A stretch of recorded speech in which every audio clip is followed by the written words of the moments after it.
बादशाह अल्लाह उनके हिकड़ी न्याणी दिनी पुत्र जो औलाद न हुयुस न्याणी अकेली बादशाह जी अंगल थी करे बाबा दिल थी चवे मां शिकार ते हला बादशाह पंहिंजे न्याणी जो अंगल कबूल कंदे पंहिंजे न्याणी के शिकार ते वठी थो वञे जंगल में शिकार ते न्याणी कहे हरण जे पोयां घोड़े सवार थी निकरी थी पवे साम्हूं को बकरार बकरियूं चारे रहे हुयो नौजवान गरीब जो बचड़ो हुयो ॾिठई त सुभान अल्लाह चोॾीअ जो चंड पियो घोड़े ते झंग में घुमे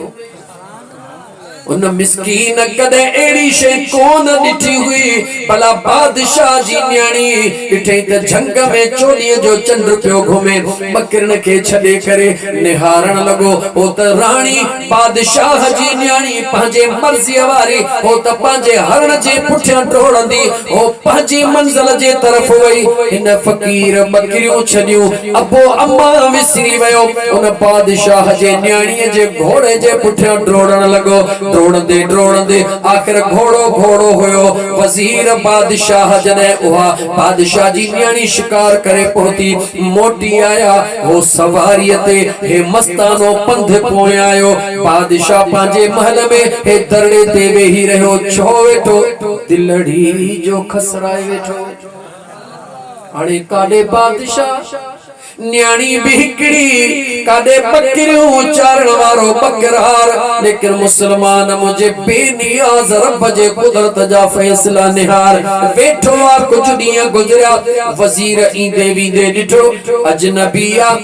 सवाल भी नथो करे पिने भी नथो छो त पाकिस्तानी माण्हुनि वारो हाल कोन हुयसि पिन पिना चङा भला सच त हुआ गरीब त वेचारा पिनन इन करे था जो घर में कुछ कोने इन चंगन भलन का पुछो त तहां के छा थी वा जेका खैरात मिस्कीन ला मिले पंहिंजन सजन के अंधो मंडो करे उन्हन जा नाला दे खुदा जा माना कहीं खां तो लिखी ओ गरीबन जो हक खाइण वारा ओ मिस्कीनन मारुअन जो रत चूसण वारा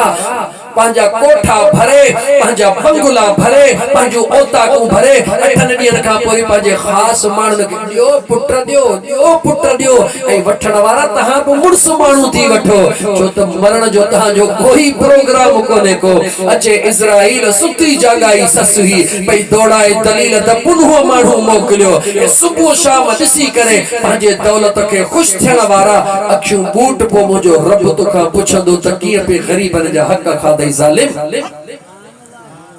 मरणो तो सब के क्या मुझा दोस्त केतरो केर के जो खाइंदो बहरहाल अजीजाने मल वजीर पुछो अजनबी काफी दीहन खा वेठो सवाल बि नथो करी मामलो चाहे जे वजीर तू हले वन मुझे दिल जो मुझे रब जो मामलो वजीर चयो को नवी दुस गाल कर चवे तो गाल करण मा फायदो चवे तो फायदो थींदो चवे तो फायदो थींदो त सीधी सिंगाला झंग जो बकरार हा झंग जो बकरार खबर न हुई त बादशाह जी न्याणिया पर मुझे दिल के खणी वईया हाने मालिक जे आडो वेठो हा इहा दे त शादी कया के पको प्रोग्राम जे पको प्रोग्राम जे जिए चवई थी कंदे जे कंदुस जे उथी हितो जे तू वायदो कर शादी कराइंदे जे कराइंदुस उथी हितो उथी पयो काडे वठी वयो दिसी तो सामहो त कुछ भी कोने सावा वण बि सुका थी वया ये वैरान पटन जो इलाइको होयो जिते त पानी आओ ते कुछ भी न होयो वजीर चेस गाल बुध इने विच मैदान में वनी वे जिते वण जी छाव कोने सावक जो वजूद कोने गौर सा बुध मुसलमान वजीर चयो इते वेही करे अल्लाह जो जिक्र कर ऐ मुझे महबूब बते दुरूद पढ़ हिकड़ो ॾींहुं थींदो बादशाह इते ईंदो पंहिंजे न्याणीअ जो रिश्तो तोखे ॾींदो इहो मुंहिंजो वाइदो आहे तोसां हुन चयो मूंखे क़बूल आहे ईअं कोन चयईं मुखे मानी केरो दीदो ये कोन चई हिते का वसंदी कान्हे ये कोन चई गिदड़ ईंदा छो त जे दिल में यार ते भरवसो हुंदो आ उहो के खांटिजंदो नाहे सब कुछ उन जे हवाले करे वेही रहंदो आ वजीर घोड़े तो लाहे वजीर तवीदो रहो इन देर न कई मुसल्लो बिछाए तू में शुरू थी वयो अल्लाह जे जिक्र जो लोलियो शुरू कई मुझे मदीने वाले मीर सल्लल्लाहु अलैहि व आलिहि वसल्लम जे दुरूद जो बोलियो शुरू कई मस्तानो रात जा रातियों नीहर जा नीह अंदाजो लगा जिथे खुदा ऐ मुस्तफा जो जिक्र हुजे उते रहमत जा वसंदा मीह रहमत जा मीह वसंदा अल्लाह जे तरफ का खुदा जे जिक्र जे सदके महबूब जे दुरूद जे सदके में मुझा दोस्त अजीज उते रहमत जो नुज़ूल थींदो वयो सावक पढ़ई थी दी वई सावक थी दी वई पखी ईंदा वया गुलड़ा फुटंदा वया वजीर के पक हुई भाड़ियो हुंदो त भजी जान छदाईंदो सच्चो आशिक हुंदो त हिन परपट में आबाद करे खारी ऐ मुझा दोस्त अजीज उन फैरानी जे अंदर अल्लाह जे जिक्र करण वारे पंहिंजे जिक्र जे मौज में अल्लाह जे आदो जिंदगी गुजारण शुरू कई अल्लाह रहमतुन जो नुज़ूल कयो महीनो पूरो रखी करे वजीर जे निसात सच्चो आया कच्चो वजीर जो निसात सही छड़े त आयो हास सच्चो आया कच्चो आ वजीर जो खणी रुख कयो अन्या परे खां ॾिठई त सुभान अल्लाह जिथे कुछ भी न हुयो उते सावा वण सावा गुल उते चहचटो लगो पयो आ पखिन जे बोलन जी झूंकार लगी पई आ वजीर खे यकीन हुयो त जे अल्लाह जे मोहब्बत में रसूलुल्लाह जे इश्क में जिक्र ऐ दुरूद जी महफिल सजाए ही वैरान पट आबाद थी विंदा वजीर अगते कोन वयो वियो बादशाह ने बादशाह सदाई चवंदा हो त मुझे न्याणी ला को नेक रिश्तो गोल जा अज हल बादशाह तुझे न्याणी जे ला हिकड़ो अजीम रिश्तो गोले आयो अल्लाह जे जिक्र ऐ मुझे मदीने वाले मीर जे दुरूद जी बरकत करी न करी तुझी मर्जी आ ओहा तुझी मर्जी आ पैगाम पहुंचाणो फकीरन जो कम आ बादशाह वजीर सा गडजी जेडी मला वैरान तरफ पटन दे मोह कयो बादशाह जे वजीर इनो वैरानी में कादे रेगिस्तान में कादे ऋण पट में कादे चवे तो बादशाह हल त सही जेडी मला काफी रेगिस्तान में पहुंचा अचानक बादशाह के आबादी नजर अचे वई सावक नजर अचे वई पखिन जो बोलियो नजर अचे वयो बागात नजर अचे वया बादशाह जे हे छाहे चवे तो बादशाह इहो ही त कमाल अचे जेडी मल मथो बादशाह ऐ वजीर बई बीठा ॾिसन त जवान अल्लाह जे जिक्र जे मौज में लगो पयो खुदा जो जिक्र कह जो जिक्र उठी आधी रात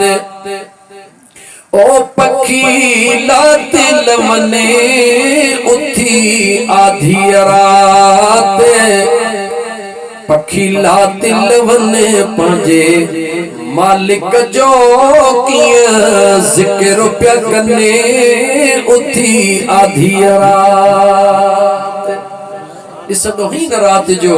दुनिया निंड में हुंदी आ सियारो हुजे या उन्हारो हुजे पर वणन मा यार जे जिक्र जी तवार पई हलंदी आ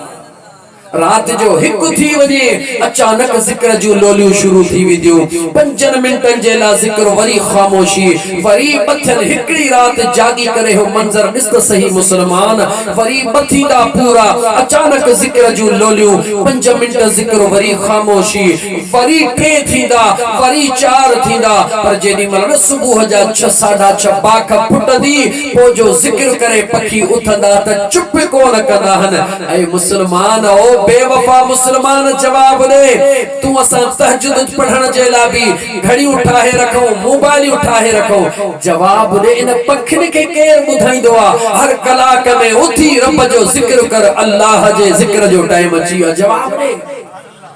जो इन पखिन के उहो ही बुधाइंदो आ जेको वण जे टारीअ ते उन पखीअ खे आराम भी कराइंदो आ ऐं उन जी हिफाज़त भी फरमाइंदो आ तू असा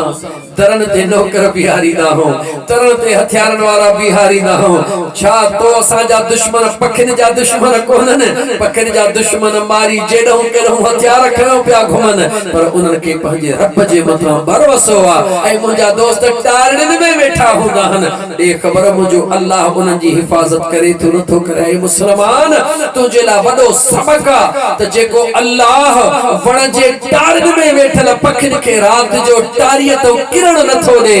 तू त हज़रत इंसान हई तू अधिक प्यारो हई या पखी रब के प्यारो जवाब दे ऐ मुसलमान अखियों खोल त सही पखी तुझे ला रब पैदा कया हद तोखे अल्लाह पखिन ला पैदा कोन बहरहाल मुझा दोस्त अजीज मा शेर पे पढ़ियो आए पखी वक्त पे वक्त पुकारन था असा इंसानन खे उथारन था कयो नजर सभने दे ओ निहारन था कयो नजर सभने दे निहारन था जवन हाय हाय बोड़ा कीन बुधने उठी आधियरा पखी अल्लाह जो जिक्र कंदे तो असा गाफिल न निहारे चवंदा ए इंसान ओ पल्लियों भरे सुमहण वारा मोरियों भरे सुमहण वारा गुदाम भरे सुमहण वारा पखी चवंदो तू मुडे त निहार तवक्कल ॾिसणी थई त मां पखीअ जी ॾिस गुजड़ीअ में 4 दाणा चुगी अचे वेहंदो हा सुबुह ते वरी अल्लाह जे मथा भरोसो आ जवाब रे काई आबादी कान्हे पर को पखी भुखियो ॾिठो थी जवाब दे न सुभान अल्लाह इंसान तू दर दर ते ठोकरू खाइंदो तो थी पिनदो थो वती लेकिन पखिन दे त निहार मुजो यार उनन के दई रहयो आ कोन दई रहयो आ ओहो करीम रब्बा ओहो महबूब रहमतल लिल आलमीन सल्लल्लाहु अलैहि व आलिहि वसल्लम मेहरबाना छो त जनी दाद न बिज तनी बि तुजो आसरो अवल दई उनन के पोइ उबारी सिजु इन बनीअ मथा पिज कई हारी दड़ हलिया वया जन के दांद भी कोनन जन के बिज भी पंहिंजो कोने उनन के रोज़ी दे तो तोखे कोन दींदो छा तुझे लाई तही कायनात मुझे अल्लाह बनाया ऐ मुसलमान मोटी हला उन मंजर ते बादशाह मंजर दिसी वजीर के जे वही चाहे जे बादशाह बस अल्लाह जो जाकिर बानो खुदा जो शाकिर बानो खुदा जे जिक्र जी महफिल सजाई थई अल्लाह जो जिक्र होंदो तो उन जगह ते आबादी न होंदी त बियो छा थी सुभान अल्लाह ई जेका वैरानी इन जमीन जे मथो जेका ही वैरानी हिन वक्त इहा जमीन तो असा के मुजरिम सदे थी त ऐ मुजरिमो अगर तव्हां मुझे मथो हली करे जुल्म न कयो हा अगर तव्हां मुझे मथो हली करे शराब खोरी जिना खोरी व्याज खोरी ओ मुसलमानो जवाब तने को हिकड़ो गोठ तनसो जेमे व्याजी जालिम मौजूद न होजन हिकड़ो बन हाने त चंगा भला खानदान इन धंधे ते लही पया हन दिसन था को मिस्कीना मजलूमा बोरिय जे एवज बब्बा बोरियो ऐ मुसलमान कुरान तो तोखे पढ़ी बुधाया इहे अकुल जा अंधा हल इनन का खुदा अकुल खसे छडियो आ घणो व्याज वठंदा पीण वठंदा पीण वठंदा चौण वठंदा मा तोखे रब जो कुरान तो बुधाया रब जो कुरान तो जे मूसा सौदो कर मा पीण न पीण न चौण न मा ओहो रब हा जेको तोखे दहुण हिन दुनिया में दी 70 आखिरत में अता करे छडी ओ बीन टीन ते पंहिंजो ईमान खपाइण वारा, ओ बीन टीन ते पंहिंजे ईमान के लुटाए गरीबन जो रत चूसण वारा। हिकड़ो मिस्कीन अटो कोन्हे अन्न कोन्हे, जालिम चवी तो बोरी ॾेई तो ॿ बोरियूं ॾिजां, जंहिं गरीब के हिकड़ी बोरी कोन्हे उन खां ॿ बोरियूं घुरण वारा। हिकड़े मिंट ला सोच, अल्लाह बेनियाज़ आ। अगर मुझो अल्लाह तोखे इन जगह ते आणे तू ये हुजी त तुझो हाल छा हुजे।